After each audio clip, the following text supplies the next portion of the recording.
Happy Thursday, everybody. Jim Williams here with Chris King as we get just parlays for the next hour. And no NBA tonight, but as we look there, the Jays and the Yankees, or the Angels and the Rangers, are on the MLB network starting at 7, an hour later. On ESPN, you've got the Wild and the Stars. So something to watch tonight on television. No NBA, but they'll get back to it tomorrow night. So there you go. Anything interesting that happened yesterday? I mean, we talked about what everybody else was talking about, and that, of course, is Clayton Kershaw attempting to become the 24th man ever to throw a perfect game. And he was taken out by Dave Roberts with 80 pitches, and was the 7th inning, right? Yeah, he threw 7. He threw 7. He didn't come out for the 8th, right? So, and you were of a mind that was not necessarily the wisest choice they could have made. I mean, no. I mean, you figure he could have, with the way that, like you said, the Twins were swinging because of the fact that the weather was so cold, they just want to get back to the dugout. Right, to burn the bats, yeah. Yeah, I mean, he could have gotten through another inning and probably with less than 10 pitches because if you think about it, he had only averaged a little over 11 in 7 innings as it was. And he was still striking guys out because he had 13 whiffs. He almost had what they call the immaculate inning, right? Which is 9 pitches. And, that was pretty amazing. The funny thing is about this, Dave Roberts, that's not the first time he's done that. He did it to Rich Hill in 2016 when Rich Hill was going into the 7th, had pitched 7 innings and had a no-hitter going. Now, my understanding, if I recall, Rich Hill had north of 90 pitches. But still, there's two innings there. And, as wacky as some of these bullpens are, I would hate to go and give the ball to somebody else and you lose the game after a guy throws a no-hitter for 7 innings. In this case, a perfect game. Yeah, I wonder if maybe the fact that they had, back-to-back homers at the top of the 8th to extend the inning a little bit made Roberts not go back to Kershaw because of the weather. You didn't want to have him, have his arm tightened up or anything. But yeah. Well, and he had actually, Kershaw said after the game, that was his first start of the season. Okay, he didn't pitch the first series, and the longest he had pitched was 6 innings in a simulated game. So, that was not something that was, publicized a great deal. It was one of those things that came up in the post game. So when they asked, Clayton Kershaw about it, he goes, I agree with, with what the skipper says. Of course, he's not going to say anything different than that. But he did say that, no, I didn't start the first series because I was getting my arm back in shape. And I had only pitched a simulated game and only pitched 5 or 6 innings. So, only Davey has the choice to decide how that works out. So that's why he's the manager. And we'll see Clayton Kershaw. And if he pitches anywhere like he did yesterday, it's going to be a good season for Clayton Kershaw. Yeah, and then hope to be able to cash in because, isn't he on a 1-year deal as it is? Mm-hmm. So, I mean, somebody will overpay him if he can turn in a vintage Kershaw season, whether it's the Dodgers or some other team desperate for an arm. I mean, but he'll be 35 when next season starts. So, but you know what? Like you said, we saw what Scherzer got too, and Scherzer's older than that. Right. The other thing you could see with Clayton Kershaw, because he is kind of a Dennis Eckersley kind of guy, you could see, or John Smoltz, you could see a Clayton Kershaw become really effective as a 1 or 2 inning relief pitcher if that's the way the Dodgers wanted to go with it. Because he can still bring it. He still throws the ball in the upper 90s. So, there might be a life after starting pitching for Clayton Kershaw. I don't know. But, I'm not his agent. And he hasn't asked me to be his agent, so we'll I was going to say Boris is his agent. I'm sorry, is Scott? I don't know if Scott is his agent. Maybe it is. No, it says Excel Sports Management, so I'm not sure who that would be. I'm sorry, who is it? Excel Sports Management. Oh, Excel Sports. Okay, yeah, it's an LA-based company. No, that makes sense. Yeah, so they want to keep him close to home. And Clayton's made a lot of money, so it's not like that we're gonna have to hold any kind of fundraiser for Clayton Kershaw anytime soon. Speaking of making money, all right, we got a deal for you. DraftKings promo for Max Wagers Network, winners and whiners and picks and parlays. So what do you got to do, right? Here's what you got to do. You bet $5 to win $200 in free bets, making your first deposit of a bet of anything over $5. And then all you have to do is on any MLB Moneyline bet, and you get a free $200 in free bets, and it's basically giving you a chance to win on their cash, which is not a bad way of doing things. But here's what you got to do. You got to do this. You got to use our promo code, WAW Video. That's WAW Video. And get all the information in our show box below. Simple enough to do, folks. So please, take advantage of this. And by all means, our buddies at DraftKings, we're always happy to have them. Remember, you got to be 21 years of age to participate. And always, always, always bet responsibly. And speaking of betting responsibly, we are going to hit the ice first. No, we're not. We're hitting baseball, which is near ice. The Dodgers opener at home today, Cincinnati Reds. As I was telling Chris in the pre-show, you know Allie Burns, who comes on before us, she is an avid Dodger hater, and today even Allie had to relent and take the Dodgers. Well, I mean, let's face it, Cincinnati keeps getting more negative press. Not only did they get swept in a 2-game set by Cleveland, Phil Castellini and Bob Castellini's kid got himself in some hot water talking about being careful what you wish for or something like that in regards to, what they did with the team, with the way they had to cut the payroll and everything else. Then he had to come out and apologize after the fact. Well, he did it on the Reds flagship radio station. Yeah, it's WLW there. Yeah, it's like, why? Or you already got people who hate you. Do you want to make it worse? Yeah, for those of you that didn't hear the comments, somebody asked why a fan should maintain trust in the Castellinis, and his comments were, well, where are you going to go? Let's start there. I mean, sell the team to who? That's the other thing. You want to have this debate. If you want to look at what you would do with this team to have it be more profitable and make more money, it would be to pick it up and move it somewhere else. Yeah, that's going to go over well in Cincinnati. The Queen City there, they have enough problems with franchises and such. With cheap owners, you look at Mike Brown and the Bengals, and now you've got Castellini here. Is anybody in Cincinnati going to spend any money? That's why the Royals left way back in the 60s. Yeah, but Cincinnati, that metro area, I mean, the airport's in Kentucky. All right, so you've got Kentucky, you've got people from Indiana that drive. That's a regional team. That's a lot like Kansas City, okay, in that it's a regional team. So they've got a heck of a fan base. If they would just literally look back in the day, right? Back in the 70s, look at how successful the franchise was in the 70s. But you get back to the point being cheap ownership, right?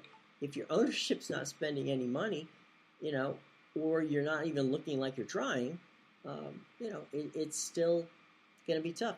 The silly part of this is that if you look at the attendance records over the season, the Reds still draw pretty well, and again, people will go there and watch the games. So for the owner to go and talk like that, it makes no sense. It's just like, shut up. Like you said about the Reds back in the 70s, and it reminds me of when the Bengals in the 80s, when Steve Young was drafted by the LA Express in the USFL, and Bill Oldenburg, of course, offered that ridiculous contract that I think Steve Young is still getting paid through. He will be paid till he's 60 on that. That's the way the contract is structured. Deferred money, he gets paid till he's 60. Yeah, and Oldenburg's dead. So he was paying off last year then, because he turned 60 in October. Okay.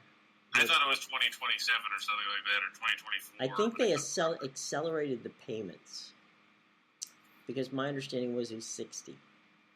Okay. He was originally going to be paid until 2027. Right. That's what it was right, and then they accelerated the deal, and the deal was before he left Los Angeles. The deal was changed so that it would be on his 60th birthday he would receive his last payment. Right, but I mean the whole thing with that was the Bengals could have drafted him number 1 overall, and they offered. Lee Steinberg called Mike Brown and told him about the contract that was offered. He said, "Can you match it?" And he said, Mike Brown said, "Sure." Right after I find oil under Spinney Field, which was the practice facility for the Bengals at the time. So this is an ongoing trend in Cincinnati.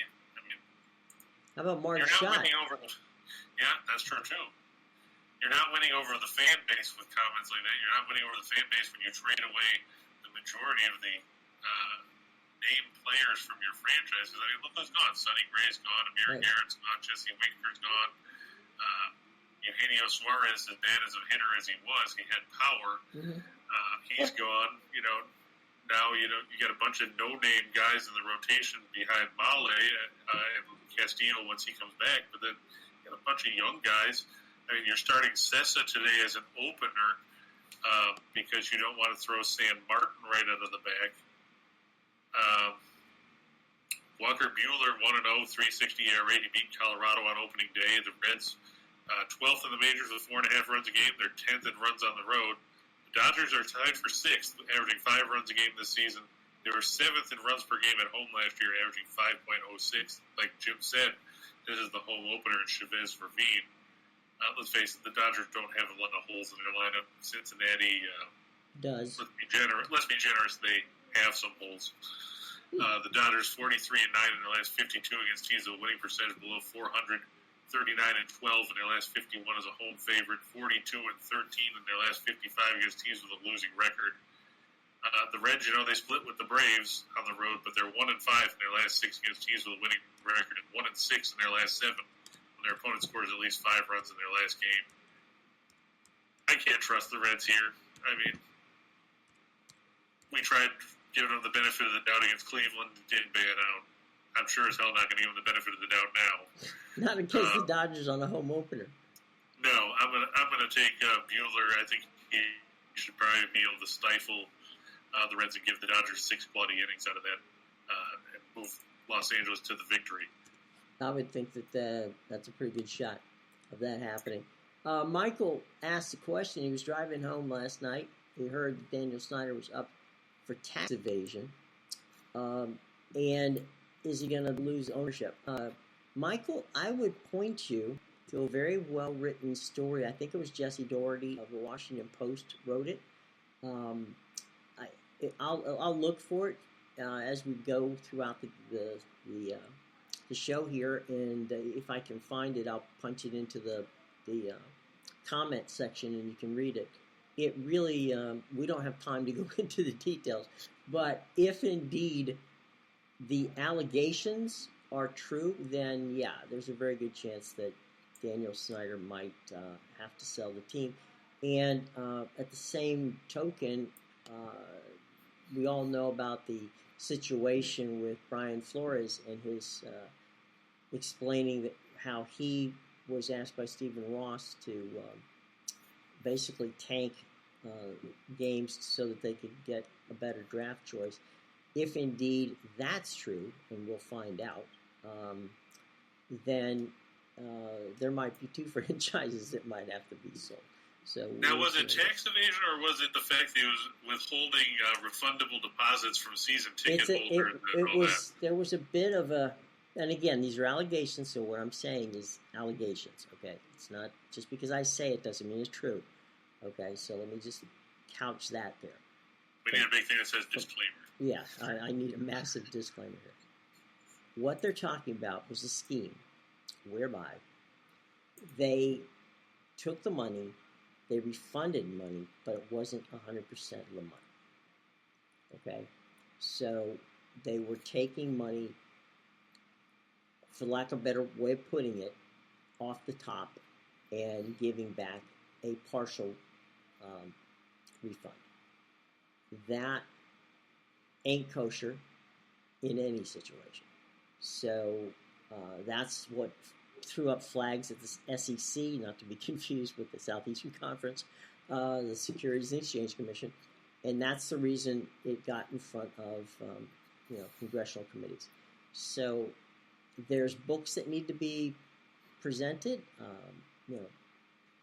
God knows Dan Snyder has plenty of attorneys, and I'm sure we'll see all of them.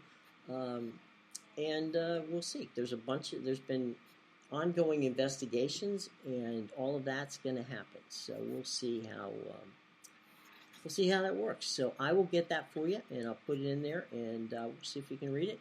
And here's one. As a matter of fact, do you have the Chris? Is the Nats Nats Pirates game in the later part of the show? Yeah, I've got it down towards the. Okay, so hey Euler, if you can hang out on, buddy, we got that coming. Okay. I mean, he's probably right. So I'm talking about the over because, let's face it, like you said, Adon is this year's version of Rick Vaughn, and JT Brubaker can't get out of his own way as far as putting guys on and watching them around the score. So, I mean, come on, the Pirates scored 6 yesterday against Kyle Hendricks. I can see them, putting up a bunch of runs. And I can see Washington putting up a bunch of runs over there in PNC Park. That's actually, besides being a great park to watch a game, it's also a very good hitter's park, which to the chagrin of the Pirates pitching staff. It really is a lovely. If you ever get a chance to make it to PNC Park, it's a trip. And yeah, Michael, I'm familiar with Office Space. I mean, my favorite scene in that movie is with Michael Bolton talking about how when he said Michael Bolton sucks, and he's like, well, why don't you change your name? Well, why should I have to change my name? I had it first. That's true. The Angels visiting Arlington today. Yeah, AL West battle there. The Angels 3-3. This will be their road opener. Everybody's always excited for those. The Rangers 1-4. They lost both their home games earlier this week. They were swept by, of all the teams that you're going to lose back-to-back home games to, you lost to the Colorado Rockies. Now, we know how bad Colorado hits on the road. Right. And you lost 2 straight games to them. So, kudos to the Rangers, who are now 1-4. Right. Shohei Ohtani 0-1. He lost on opening day to the Astros despite fanning 9 4 2/3 innings. He left, I think, the game 1-0. I saw that game. He pitched really well. Yeah, and Dane Dunning, no record with a 540 earned run average, 140 whip, 2 walks, and 4 Ks over 5 innings. He did not get the decision in Saturday's game against the Blue Jays, which the Rangers went on to lose 4-2 because they gave up 2 runs in the 6th right after he left. The Angels just 24th in runs per game at 3.33. Last year they were 20th on the road as they averaged 4.22 runs a game as the visiting team.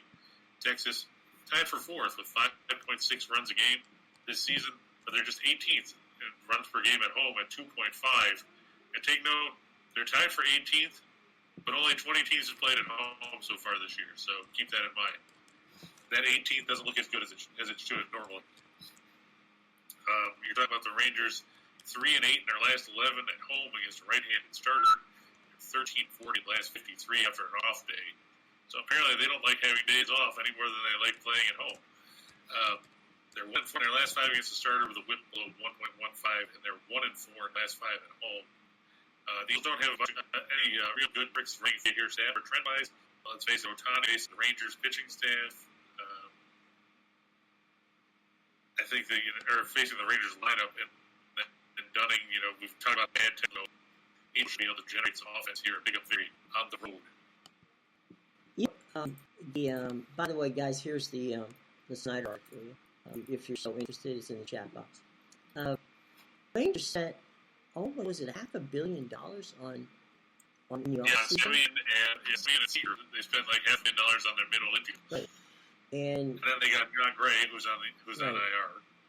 So I mean, it's not like they didn't spend cash. I don't know what to tell you, boys and girls. It's just right now it's early, but they doesn't seem like those investments are paying off in any way, shape, and or form. So there you go.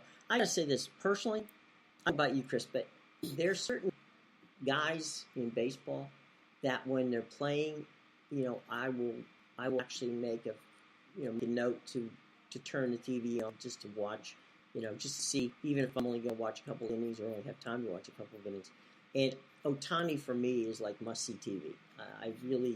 I just love watching the kid play. He's amazing.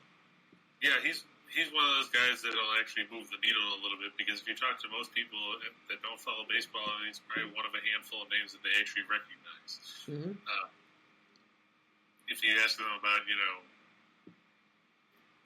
Randy Arozarena, nobody knows who the hell that is, or if you ask them, they might recognize somebody like Yadier Molina, but, sure. Or Vladdy Jr., yeah. Yeah, or Vlad Jr., or, any of those guys, young guys from the Blue Jays, but it's guys like Ohtani or, now Suzuki with the Cubs, they're names that people recognize because they had a track record somewhere else. Right. And I don't know if you saw it or anybody saw it, but it was a funny picture. It made the highlights. Ohtani went 0 for 2, and it's his third bat in this game, whatever game it was. It was a game over the weekend, and he just didn't seem to feel like he was hitting or the bat was helping him. So in the off, he's in the on deck circle. He's sitting there on his knees, taking his hands and pushing up and down on the bat like he's giving it CPR, like he's come on, wake up, please, you got to help me. So he struggled at the plate in the early going. He missed 4 for 25, and he fanned 8 times. Right, and there's a couple games that Mike Trout didn't play. So I don't know what Joe Madden's doing over there, but I'll have to text Joe and see what's up. Yeah, and James asked us a question before about the NFL draft, which we should be talking with Bill Bender. That's right, next week.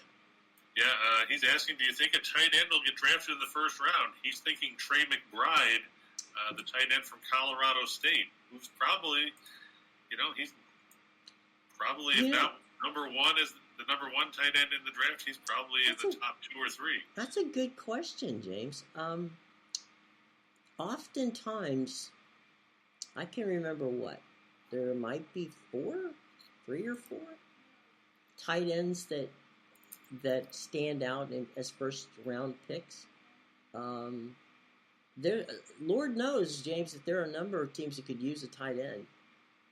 So it's quite possible. I know, what was it? The last tight end that got picked high in the first round was Kyle Pitts. Yeah, Kyle Pitts. And then before that, there was the kid from Alabama who went to Tampa Bay. Was that Howard? O.J. Howard, yeah. Yeah, now he's in Buffalo. Right, yeah.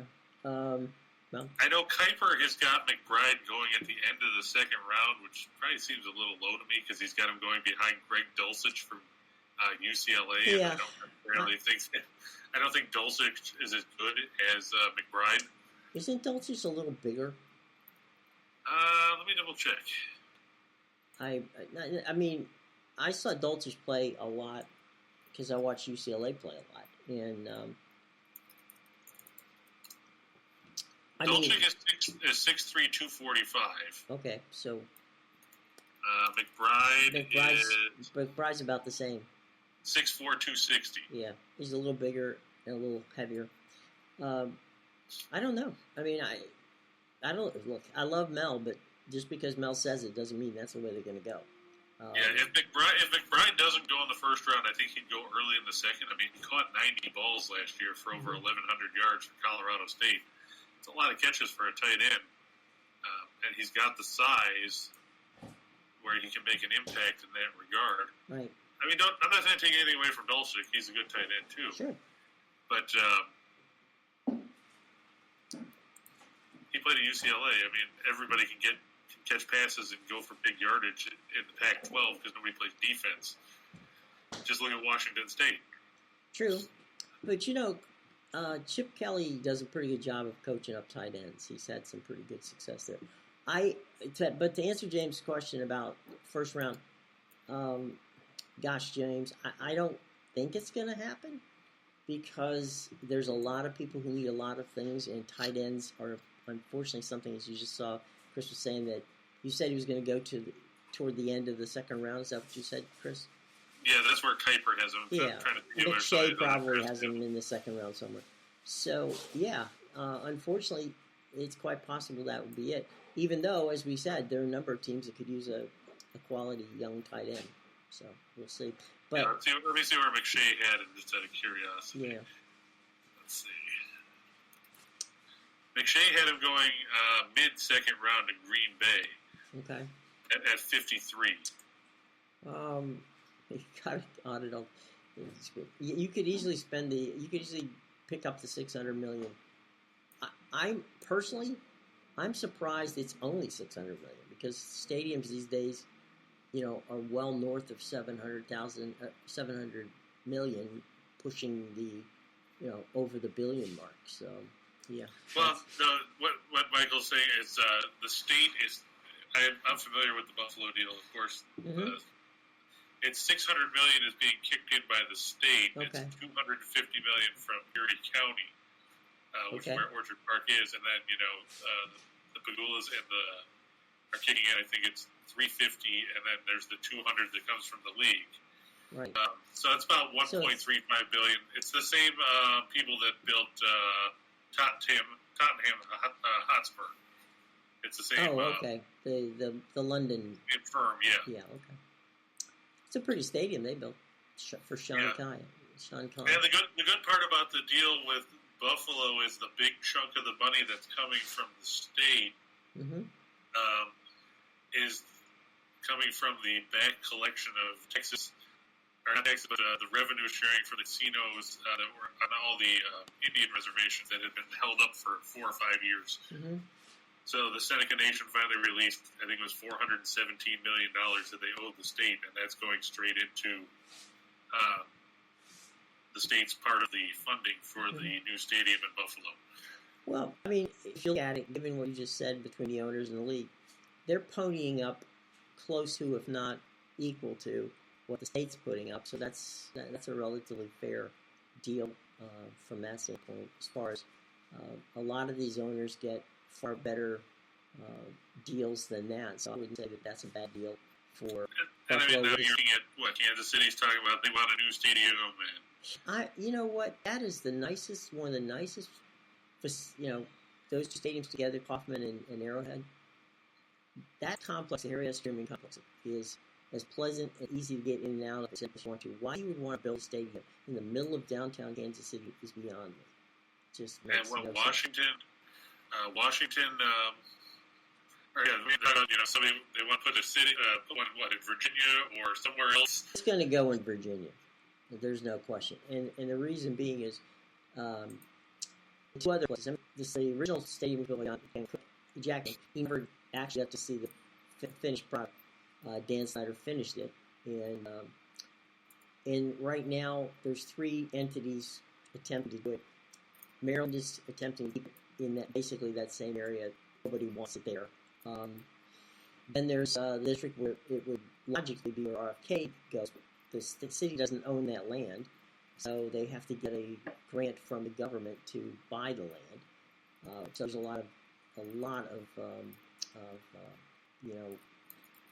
bureaucratic red tape to get you there. And the bottom line is the state of Virginia is a very, very rich state, and it doesn't have any professional sports.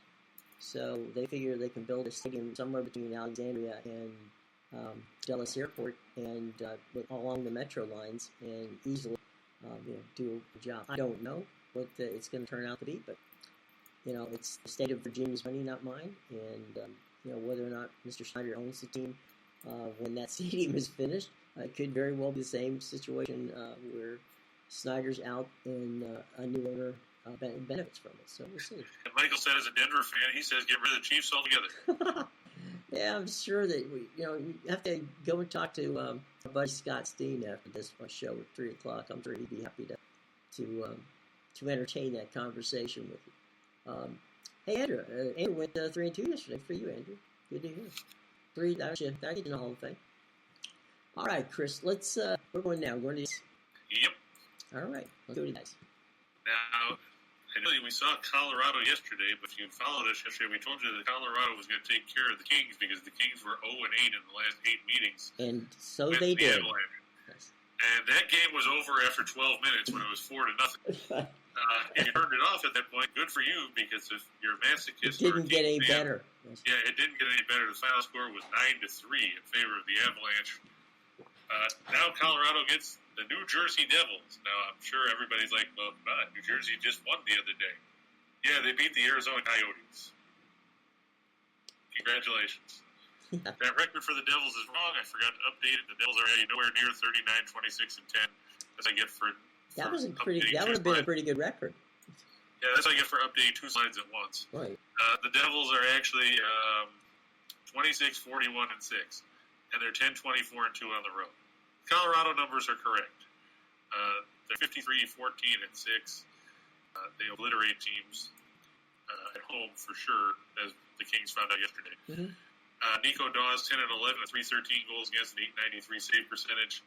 Supposed to start for New Jersey against Pavel Francouz, 14-3-1 with a 258 goals against, a 917 save percentage, and 2 shutouts. Since Darcy Kemper started yesterday, why not let the backup get a game in? Yeah, but he's not a bad backup. No, that's true. He's better than some teams starting goaltenders. That's right. They're 17th in goals for at 307. They're 29th in goals against at 3.66. And that 29th mark is not something you want to see when you see that Colorado is second in the league in goals for at 384. They're 7th in goals against at 274. Colorado 7-0 in their last 7 when their opponent scores 5 or more in their last game. We did. Jersey won 6-2 over Arizona on Tuesday night. Colorado doesn't care if they're playing the second game of a back-to-back. They're 12-2 in their last 14 such situations. They're 49-9 in their last 58 as a home favorite. They're and the Devils 1-4 in their last 5 after a win. They're 0-4 in their last 4 after scoring 5 or more in their last game. And they've dropped 8 of their last 9 meetings in Colorado, which is weird because if you remember, they win. The New Jersey Devils were once upon a time the Colorado Rockies. This is true. With Don Cherry. That's right. And if that doesn't scare you, you got more. And they're playing the rare air in Denver. Yeah, they're playing in the old ball arena, and that's not good news for New Jersey because, like we said, as Los Angeles found out last night, the Avalanche like to score at home. On the season, they have 4.14 goals a game on home ice and only give up 2.5. On the flip side, New Jersey averages 2.97 goals a night on the road, but they give up just under 4 at 3.97. Not a good night for the Devils. On the plus side, Saturday night they play the Kraken in Seattle, so their days are coming. They're not coming right now. Not coming tonight. I think the Devils are on their longest road trip of the season. I believe so. They beat Dallas the other day on the road, which kind of ticked me off because I thought Dallas would win that one. Then they beat Arizona, then they go to Seattle, or they play tonight, then they go to Seattle, then they've got Vegas after that on the road on Monday.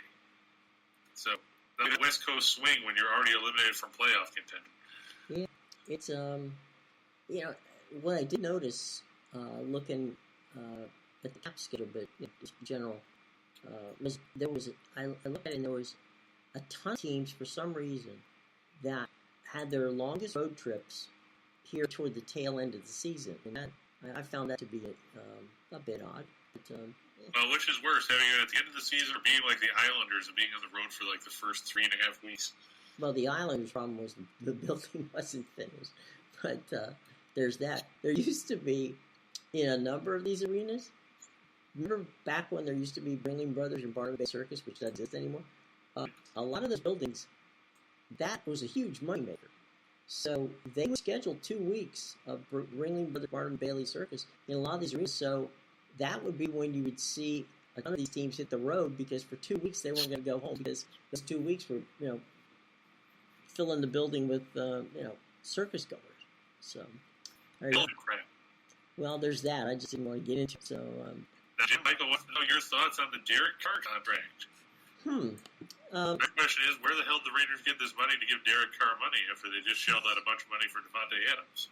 Probably the money they're saving on paying John Gruden. I'm just saying. Hey, they did a bunch of money after car insurance by switching to Geico. Right, yeah. You know what? Derek Carr is, frankly, to me, a little bit better than Ryan Tannehill at Tennessee. He fits that offense. You can't fault him. He got them to the playoffs. They didn't win. Got them there. So Derek Carr has been a consistent game manager and a guy who normally doesn't lose football games. So I would say, Michael, that that contract at that money, which I know is ridiculous, but $50 million is what, I'm sorry, $40 million is, it's going to sound, I can't even hardly say it, but $40 million is cheap for a franchise quarterback these days. And I need to drink something afterwards because I can't even say $40 million is cheap. But now here's the thing. I'm gonna read this off of you, and you tell me if Derek Carr belongs in this group. Derek Carr now has the 5th highest annual average value for a contract for quarterbacks in the National Football League at $40.5 million on that 3-year extension. Mm-hmm. Here's the 4 guys ahead of him. Josh Allen. Yeah, heard of him. Patrick Mahomes. Heard of him. Deshaun Watson. But heard of him, yeah, that's stupid money, okay. And Aaron Rodgers. Oh, him. Yeah, I heard of him too. Now, does Carr fit into that group where he should be making that kind of money? If I'm owning the team, the answer to the question is no. But Mark Davis seems to think that that's what he's worth. So, who am I?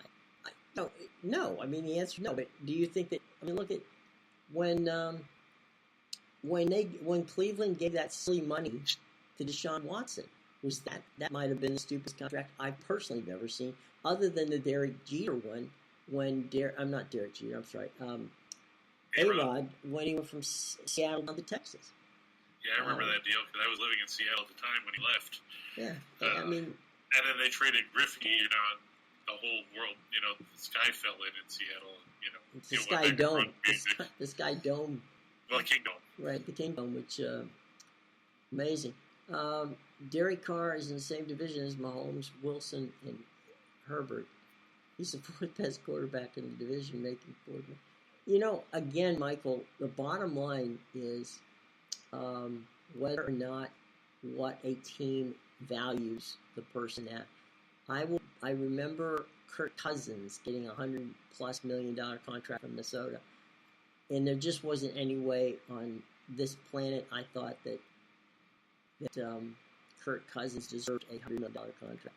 But again, it's up to the owner. It's in the view of the franchise. If they think it's worth it, then they're going to do it.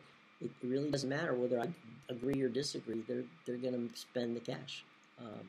So yeah, I mean, as Chris just said, Derek Carr's been pretty rare there with the guys that he's with, but at least 3 of them. I don't know the other guy. I'm gonna hold out on that one. And by the way, if you haven't read the article, there's a number of them out there about yesterday's come to Jesus moment that Baker Mayfield had in Cleveland. That's worth checking out too if you're a football fan in that regard. Here's there's 7 guys in the NFL that make $40 million a year. Mm-hmm. You fought 4 of them in front of Carr. Here's the other 2: Matthew Stafford and Dak Prescott. Now, if I ask you, which one of those quarterbacks is number 7, is the guy that you want least, they pay $4 million a year to, who is it? But there's only one, Derek Carr, that I personally would take Carr over Deshaun Watson right now. So Carr would be 6. He would be 6 on the list of 7. Okay. I'm giving him that because at least he's taken teams to the playoffs. At least he shown that he's not. I mean, Derek Carr's low maintenance. Okay, so there's that. So again, on that list, he'd be 6 out of 7. I live with that. Plus, you don't know if he's going to be suspended or anything either. I'm sorry? I said with Watson, you don't know if he's going to get a suspension out of all that off-field issues either. So you also don't know that he's even going to play it down, and that's the other thing. Yeah, but his money's guaranteed, so he doesn't care. No, I understand that part. I'm just saying, the point being... It makes you wonder what Jimmy Haslam was smoking at the time that he gave him a guaranteed 5-year, $230 million contract where, like you said, he might not play it now, but he's still going to get every cent of that $230 million because they guaranteed the whole deal. Yeah, there's a lot of dead presidents going around in sports. That one, what he did is he just made, he made 4 of those guys, but 3 of the guys you talked about, a lot of money when they go renegotiate their contract. Well, on the plus side, Holmes recently did a deal, what, was it a year or 2 ago? Yeah, his deal is almost $500 million. Yeah, Allen signed his deal in the off season, so it won't even start yet. Well, Justin Herbert's deal is going to be astronomical when it comes up. He's got to send. He got to send at least some send some parting gift up to Cleveland. Some nice, fruit basket. Yeah, send a fruit basket. Something nice, I'll send him some Lamar Jackson. Oh man, Michael, Lamar Jackson. And Kyler Murray and Joe Burrow. Yeah, Lamar does have an agent, and the big news is that Steve Bisciotti desperately tried to get him to sign a contract, and Lamar. Lamar doesn't have an agent and doesn't want an agent, so we'll have to see. Now, does that go back to the same theory of the age-old adage about a man who represents himself as a fool for a client? Oh, it's like a lawyer. Okay, yeah. Someone who, okay. Well, I don't know. I think that he thinks that he's a very trusting young man. I know that Bisciotti desperately wanted to get him under contract before because this is his walk year. There's no reason to believe he's going anywhere other than Baltimore. But, once that contract was signed in the division with Deshaun, he just made Lamar a lot of money too. So we'll see. And Bill, guy's making a lot of money off of this. Yeah. Bill Donald wants to know if we like the Cards over the Brewers today. Is that in our 9 today? I think so, but the short answer is I think Wainwright pitched well as opener. Plus, he got an extra day of rest with the rain out. Mm-hmm. And Woodruff looked bad against the Cubs over the weekend. Let's face it, these are 2 teams I don't like. Mm-hmm. If there's 2 teams that they asked me that I would absolutely, if they were on fire, if I would put them out, I would say no. I would just let them burn to a crisp. It would be the Cardinals and the Brewers. But at the end of the day, I'm going to give the Cardinals the upper hand. Not so much with the pitching matchup, because you basically say Wainwright and Woodruff is a push on a normal day. Right. The Cardinals have hit better than the Brewers. Which is odd, but yeah. You look at Milwaukee struggled again yesterday. Of course, they tried to, get away in the game to Baltimore. They gave up, 2 in the 8th after leading 2-0 after 7. And then they had to score twice in the 9th to get the win. But if you look at a Milwaukee team that comes into this, they're bagging all of 212 as a team.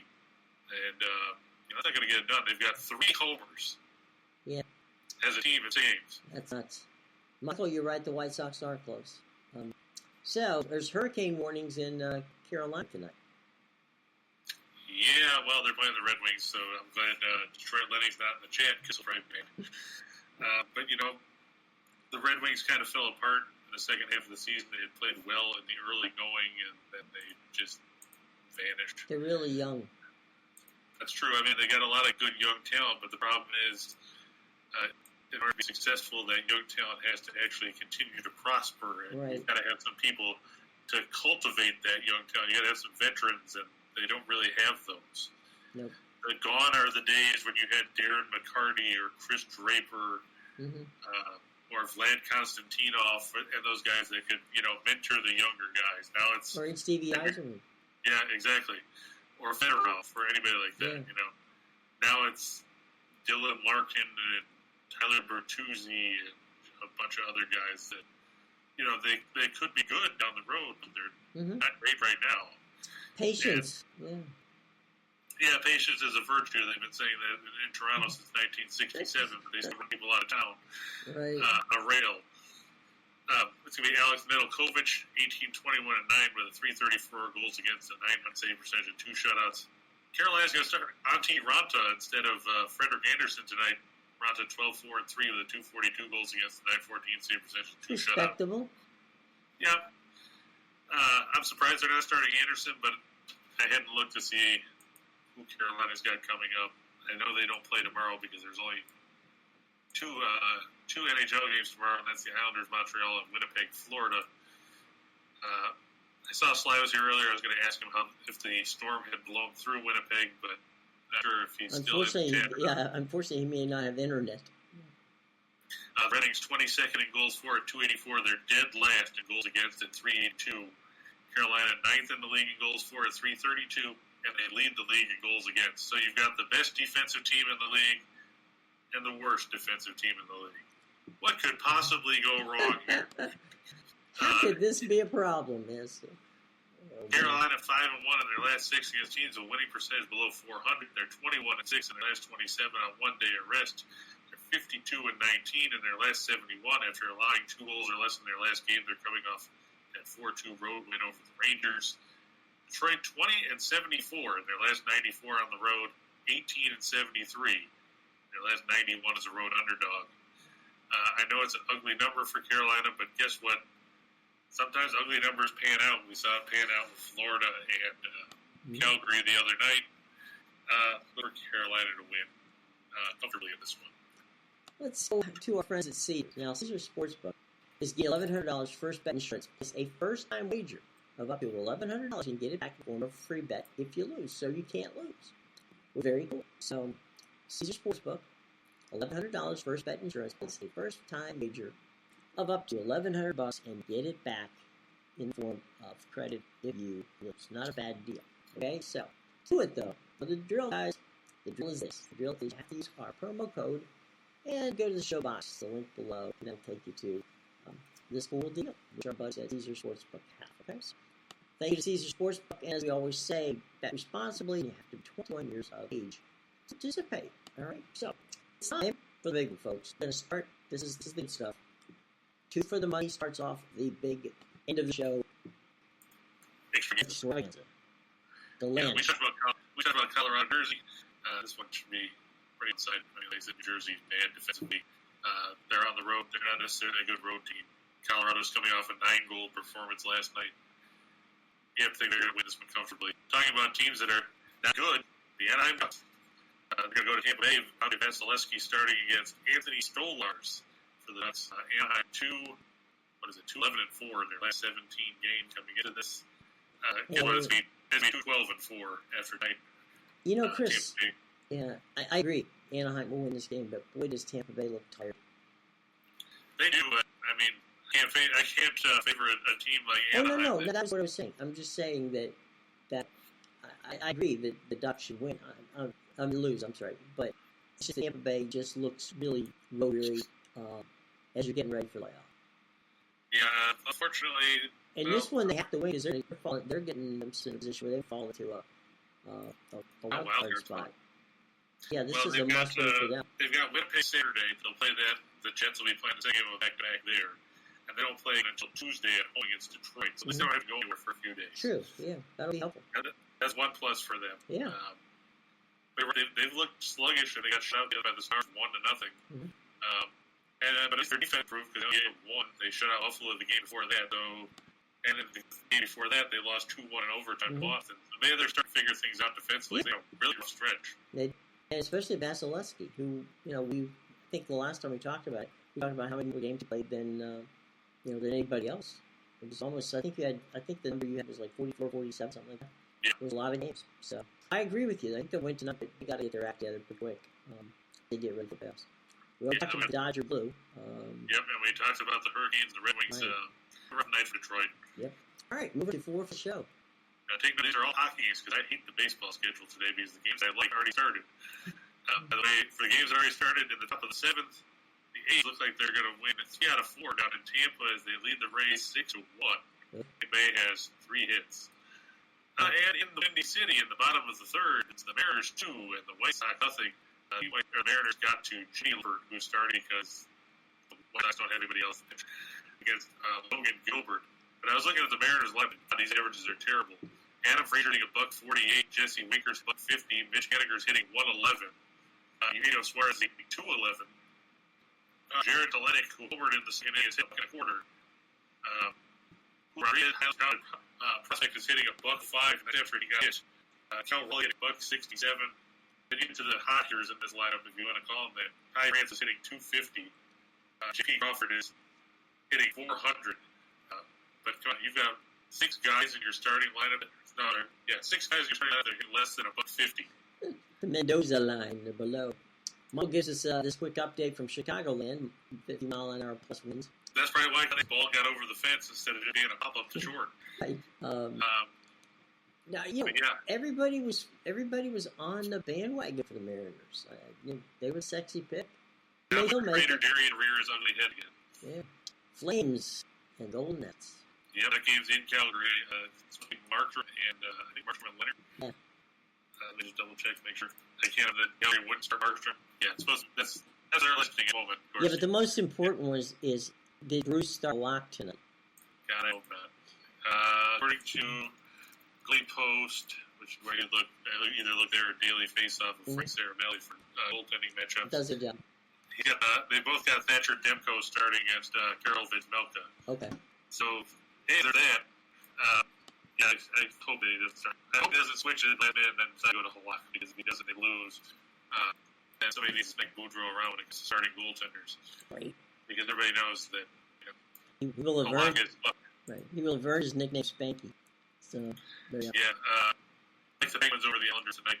Penguins looking to avenge that 5-4 shootout loss the other night. And Boston over Ottawa. It's supposed to be Anton Forsberg facing Linus Ullmark. The Bruins battling with Tampa Bay for the third spot in the Atlantic in a wild card, which would probably get to a matchup with either Carolina or Florida. Right. So both of the teams trying to avoid facing a division winner. And the Pens are trying to stay ahead of the cap. Yeah, because I mean that's tight. And Washington still has a couple of games in hand as well. So Pittsburgh needs to start winning some games as opposed to keeping them away. Yeah, no good plan. All right, here we go. The menu, boys and girls. Get ready. Get your pens and paper ready. Pay attention. Yeah, I'm going to take the Tigers over the Royals. And Kansas City, they're starting Zach Greinke today. I think he was going to go yesterday before the weather postponed the game with St. Louis. Is this America? Or are they in This is Coleman. Okay. This is in Steen's backyard, where he said when he get there at 8 minutes or whatever. Well, tell him to open the window and listen.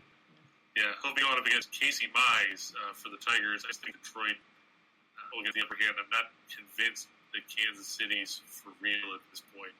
They could be wrong, but it seems that he thinks they're a year away at this point. Yeah. Like we said, I'm going to take the Nationals over the Pirates. Neither one of the pitchers are overly intimidating. You said A-Dot throw hard, but he can't throw accurately. Yeah. And Brubaker can't do either one of those things. So, got a lot of offense in this game. Josh Bell, take a look. He's coming back to Pittsburgh. And Josh has gotten a hit in every game so far this season. So, there you go. That's a teaser there, folks. There you go. Yeah, I'm going to go with the Braves over the Padres. It's supposed to be Charlie Morton, I think. Yeah, Charlie Morton and Joe Musgrove. Padres, they scored a lot of runs. I mean, they're 4-3, but come on, 3 of those came over the Diamondbacks. So there's that. And I just think Atlanta should be able to bounce back. Maybe now they're not at home. Maybe they flushed out the "we won the World Series last year" crap out of their systems instead of making a week-long party. Now they actually have to go somewhere else. And it's the Padres' home opener, so they might be a little flat. And the Braves had to fly cross-country to get there. True. I'm going to go with Ohtani over 6.5 strikeouts. The Rangers win a lot. He's against the Astros in 4 2/3 innings. And the Astros were the second lowest strikeout team in the majors last year. And they can suffice it to say Texas strikes out more often. Mm-hmm. There's more holds in those bats. Yep. I'm going to at Coors Field. I'm going to look for the Cubs and the Rockies to stay under 11. It actually went down. It was 11.5 originally, but of course they had to move it down just to tick me off.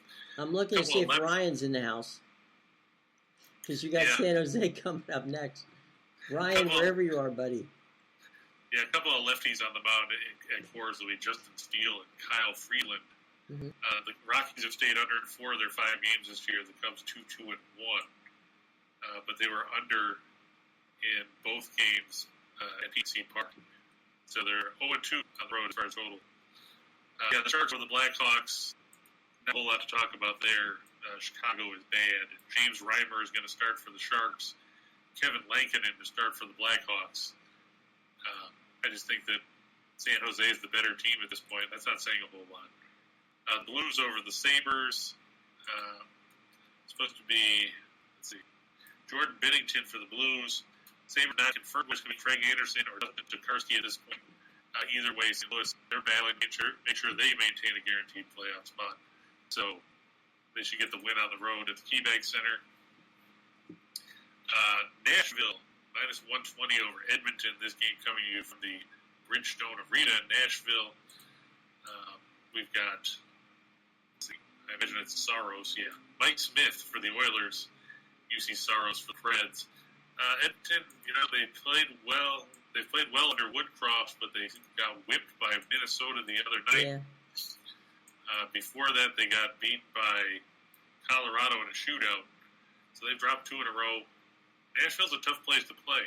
It gets very loud there, as Matthew Torvik would tell you when he's here. They plays well at home. I think that they'll win. They'll pull out the win on home ice. We've got Dallas. I looked at win at home over Minnesota. Dallas plays good on home ice. I can't explain it. They play terrible on the road. They play well at home. Starting goaltenders for that look like it's going to be somebody. Somebody be there, yeah. Yes, somebody will be in net for somebody. Marc-Andre Fleury actually going to get the start. I was going to ask. You beat him to it. Yep, he's confirmed to be the starter against Scott Wedgwood because went out the next guy who's goaltender if anything else. Right, in the game you need. Yeah, I thought that Jake Ottinger was going to start, but Wedgwood hasn't been bad. He played pretty well against Toronto last week in a game that the Leafs ended up winning in overtime down there. And speaking of the Leafs, I look for them and the Capitals to go over 6.5. Boy, Jim, you talk about some offensive weapons. You got Ovechkin and Backstrom and Kuznetsov, right. And then you've got Matthews and Marner and Tavares and all those guys. It's going to be a pretty exciting night at the Scotiabank Arena, which I nearly call the Air Canada Center because it just shows how long ago that because it's been that of many iterations. Well, right. the Caps have been playing well lately. They played well on the road, too. So. And the Leafs played well until they lost to Buffalo. Yeah. Buffalo had their number. I can't figure it out because Buffalo's a sucky team. And you even Tom Wilson scoring goals, which is scary. I saw that. So that's going to be entertaining. You're right. I think it's going to be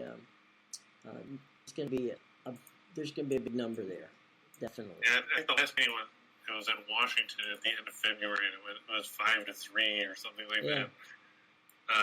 We talked about Washington beating Philadelphia the other day, 9-2. 4 of the last 5 games between these teams have gone over number. It's funny. It gives the total was 6.5 every time. It's funny.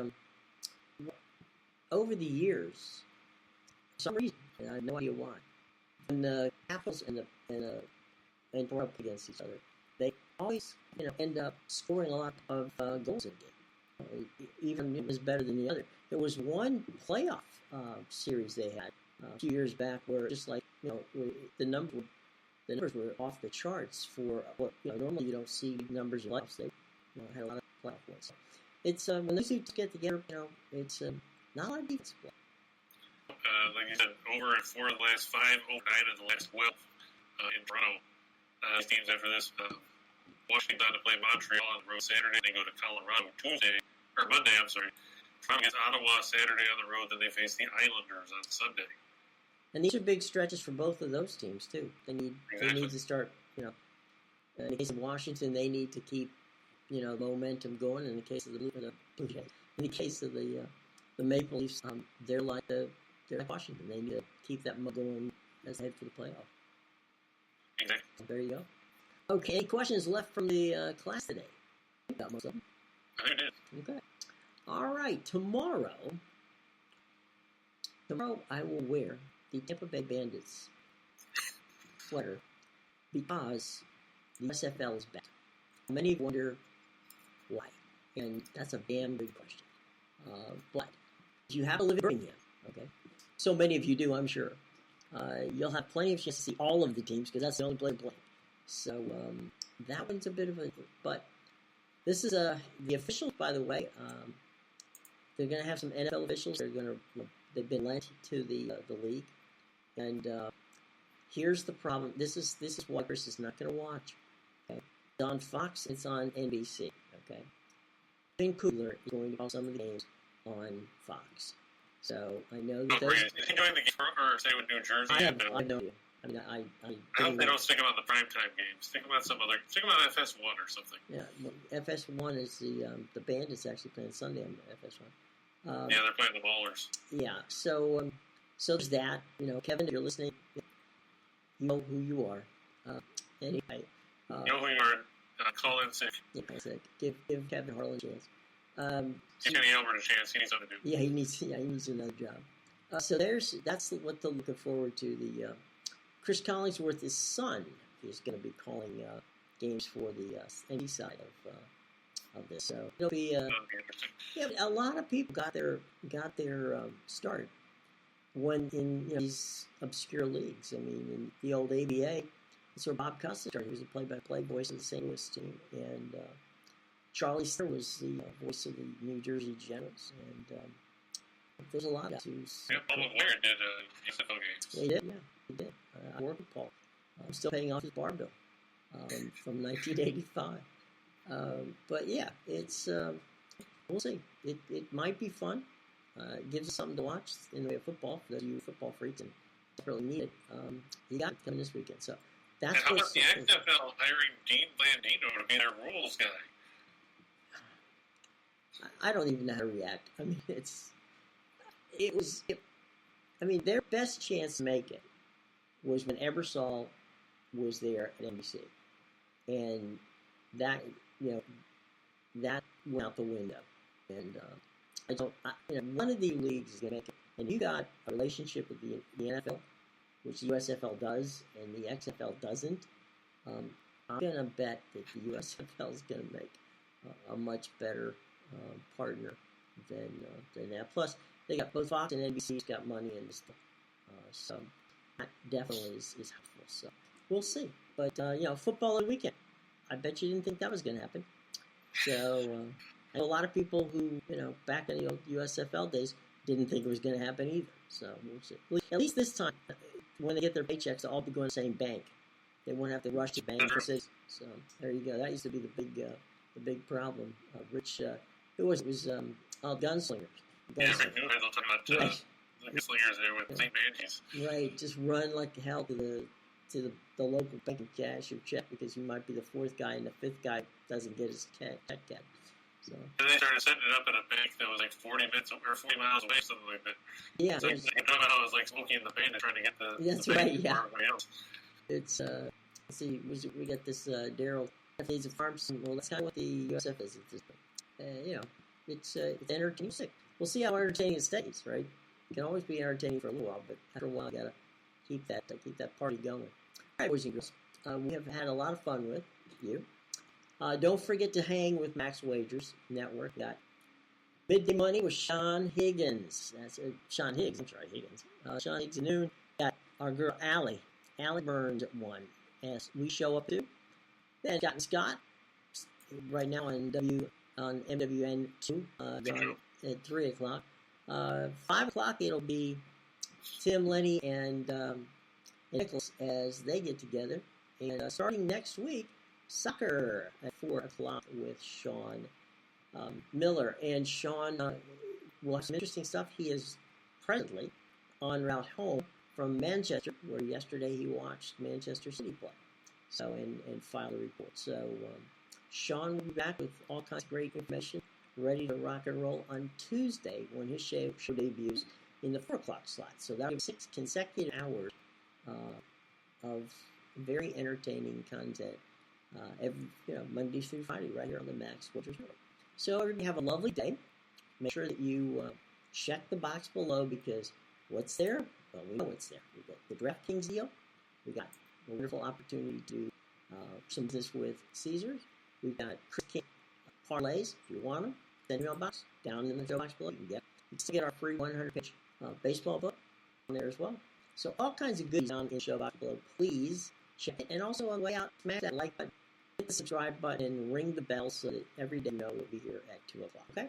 All right, everybody. Lovely day. And show back tomorrow at 2 o'clock. All right?